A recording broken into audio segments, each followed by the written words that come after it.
গুলশানে বিএনপি চেয়ারপারসনের কার্যালয়ে জুলাই গণ-অভ্যুত্থানে শহীদ আহতদের পরিবারকে চিকিৎসা সহায়তা দেওয়া হয় আমরা বিএনপি পরিবারের পক্ষ থেকে। অনুষ্ঠানে শহীদ জাহিদের ক্যান্সার আক্রান্ত ছোট ভাই জিসানের অপারেশনের জন্য ৬ লাখ টাকা, ছাত্রনেতা সাজিদুল ইসলামের স্ত্রী ও চট্টগ্রাম বিশ্ববিদ্যালয়ের শিক্ষার্থী গোলাম কিবরিয়াকে ১ লাখ টাকা করে সহায়তা দেওয়া হয়। এ সময় শহীদ আহত পরিবারের সদস্যরা বিএনপির এমন উদ্যোগের প্রতি কৃতজ্ঞতা জানান। একই সঙ্গে দ্রুত বিচার নিশ্চিতের দাবি জানান তারা। আমার পাশে না থাকলে আমি কোনোভাবে এই ১ বছরের জার্নিটা এত সুন্দর করে চলতে পারতাম না। আমি একটা মেয়ে মানুষ হয়ে আমার পাশে কেউ নাই, শুধু আমরা বিএনপি পরিবারের থেকে। সরকারের কাছে এখন চাওয়া পাওয়া নাই, কারণ সরকারই পর্যন্ত আমাদের জন্য কিচ্ছু করে নাই।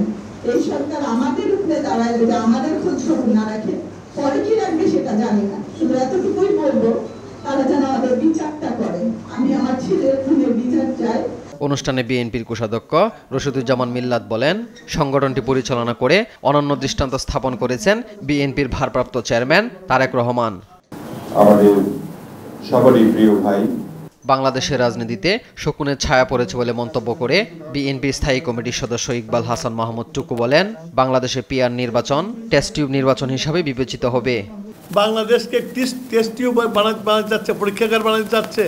এটা বাংলাদেশের মানুষ খালি মার্কা থেকে ভোট দেয় না, বাংলাদেশের মানুষ দেখে মানুষটাকে, যে মানুষটার কাছে গেলে একটা দরখাস্ত সই আনতে পারবে, যে মানুষটার কাছে গেলে ছেলের ভোট দেওয়ার জন্য রিকমেন্ডেশন আনতে পারবে। সংস্কারের নামে কালক্ষেপণ করে অধিকার হরণ করলে তা দেশের মানুষ মেনে নেবে না বলে মন্তব্য করেন বিএনপির নেতারা। পার্লামেন্টে না গেলে কোনো আইন নিতে হবে না। এইচ হিমেল, দেশ টিভি, ঢাকা। পার্লামেন্টে ঠিক করে